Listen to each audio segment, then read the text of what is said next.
एक गॉडसे की विचारधारा है जिसकी बीजेपी और आरएसएस अनुयायी है।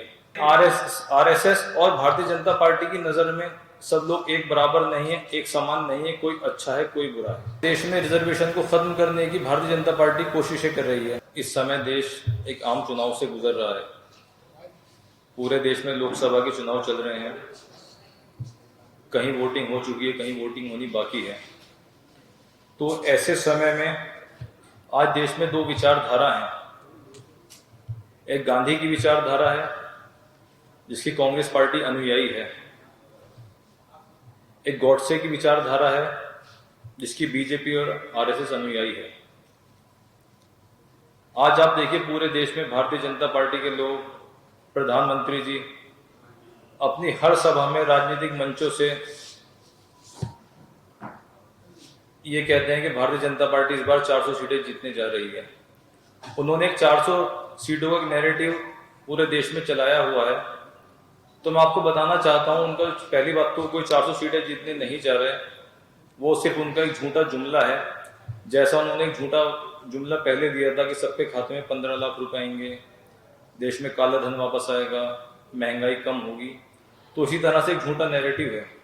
लेकिन आज वो 400 पार की बात सिर्फ इसलिए करते हैं क्योंकि उनका एक टारगेट है कि जो एक देश का जो संविधान है, जो बाबा साहब भीमराव अम्बेडकर ने एक संविधान हमारे देश को दिया था, जो देश के हर व्यक्ति को प्रोटेक्ट करता है, आज़ादी देता है, चाहे वो किसी भी समाज का हो, किसी भी रिलीजन का हो, किसी भी कम्युनिटी का हो, तो भारतीय जनता पार्टी उसको बदलना चाहती है। और उनके जो नेता हैं, सीनियर नेता हैं, चाहे वो अनंत हेगड़े जी हैं, चाहे ज्योति मिर्धा हैं, वो इस तरह के बयान दे चुकी हैं कि इस देश के संविधान को बदलने की जरूरत है।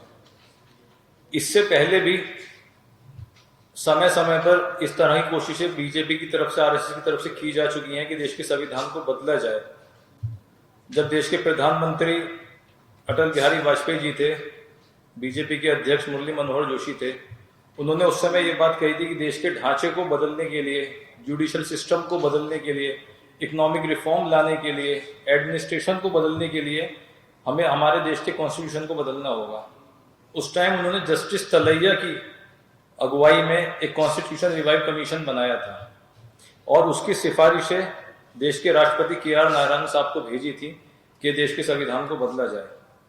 लेकिन उस समय हम लोग थैंकफुल हैं, शुक्रगुजार हैं देश के राष्ट्रपति के.आर. नारायण जी का कि उन्होंने मना कर दिया था कि मैं देश का राष्ट्रपति रहते हुए इस तरह की संविधान बदलने की किसी भी सिफारिश को खारिज करता हूं, मैं इसको एक्सेप्ट नहीं करूंगा।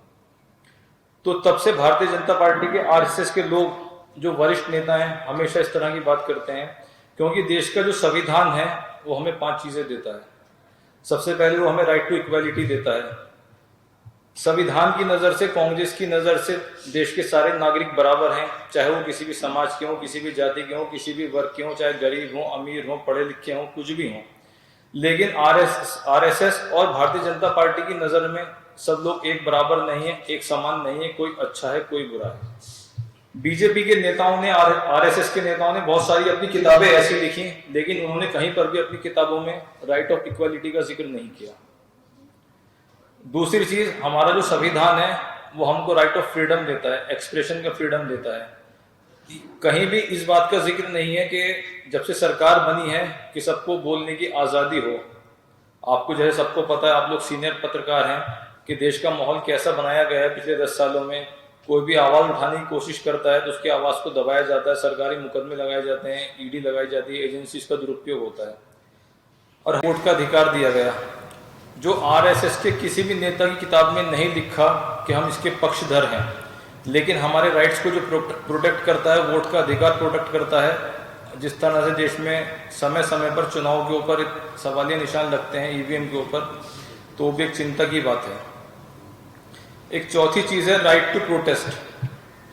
राइट टू प्रोटेस्ट एक वही संविधान का हिस्सा है जो इस व्यवस्था से ऊब चुका है, परेशान है। वो प्रोटेस्ट के जरिए अपनी जो है बात को समाज के बीच में रख सकता है। लेकिन जिस तरह से पुलिसिया शासन से, ईडी के सहारे से उनका दुरुपयोग करके लोगों की आवाज को दबाया जाता है, तो उससे कॉन्स्टिट्यूशन को बहुत बड़ा नुकसान होने का खतरा है। और भारतीय जनता पार्टी के लोगों ने कभी भी, प्रधानमंत्री जी अक्सर कहते हैं कि हम इस संविधान को नहीं बदलेंगे, नहीं बदलेंगे, नहीं बदलेंगे, लेकिन कभी भी उन्होंने इस तरह का यकीन नहीं दिलाया कि उनकी अटल बिहारी वाजपेयी जी की अगुवाई वाली सरकार में क्यों जस्टिस तलैया की एक बेंच बनी थी और उन्होंने कॉन्स्टिट्यूशन रिवाइव कमीशन बनाया था और एक श्वेत पत्र भारतीय जनता पार्टी ने जारी किया था। ना ही उन्होंने आज तक किसी को ये बताया कि हम उस श्वेत पत्र से अपने आप को अलग करते हैं और हम संविधान को नहीं बदलेंगे। सिर्फ वो एक बात बोलते हैं जो सिर्फ कितना उनकी बातों में सच्चाई होती है कितनी नहीं सारी देश की जनता जानती है। दूसरी चीज सबसे इंपॉर्टेंट है रिजर्वेशन। कांग्रेस पार्टी हमेशा से दलितों के लिए, एससी के लिए, एसटी के लिए, ओबीसी के लिए, चाहे वो किसी भी वर्ग के हों, किसी भी जाति के हों, किसी भी समाज के हों, किसी भी रंग के हों, उनको मुख्य धारा से जोड़ने के लिए, जो उनका पिछड़ापन खत्म करने के लिए रिजर्वेशन की पक्षधर रही है और समय समय पर रिजर्वेशन देती आई है। लेकिन आज आप देखिए किस तरह से बैकडोर से देश में रिजर्वेशन को खत्म करने की भारतीय जनता पार्टी कोशिशें कर रही है। रेलवे को अगर पिछले 10 साल में सिर्फ 7 लाख नौकरी दी गई है, रिजर्वेशन का फायदा तब भी हो सकता है जब आपको नौकरी मिलेंगी। आपने रेलवे को प्राइवेटाइज कर दिया, पोर्ट्स को आपने प्राइवेटाइज कर दिया, तो कहाँ से आपको नौकरी मिलेगी? जब आपने बैंकों का निजीकरण कर दिया तो वहाँ ऑटोमेटिकली रिजर्वेशन खत्म हो जाएगा। सेना में आपने भर्ती होती थी, उसमें रिजर्वेशन का फायदा मिलता था। आप एक अग्निवीर योजना, एक ऐसी योजना लेकर आए जिसमें सबसे पहले देश के लिए जो मर मिटने वाले हमारे शहीद सैनिक हो जाते हैं उनको एक सम्मान मिलता था। लेकिन एक कॉन्ट्रैक्ट वाली नौकरी इन्होंने भारतीय जनता पार्टी की सरकार ने देने का काम किया और उसके साथ साथ उनको ना वो सुविधाएं हैं जो और फौजियों को और जो सेना के लोगों को मिलती हैं, ना ही वो सम्मान है जो और लोगों को मिलता है। तो कांग्रेस पार्टी इसके पुरजोर विरोध करती है कि अगर हम लोग सत्ता में आएंगे तो हम रिजर्वेशन प्रक्रिया को दोबारा से बहाल करेंगे, पीएसयूज को हम दोबारा से खड़ा करेंगे, क्योंकि जितने भी देश के पीएसयूज को बंद कर दिया गया है, अगर पीएसयू खड़े हो जाएंगे दोबारा तो उनमें रिजर्वेशन के माध्यम से दोबारा से लोगों को मुख्य धारा से जोड़ने की कोशिश की जाएगी।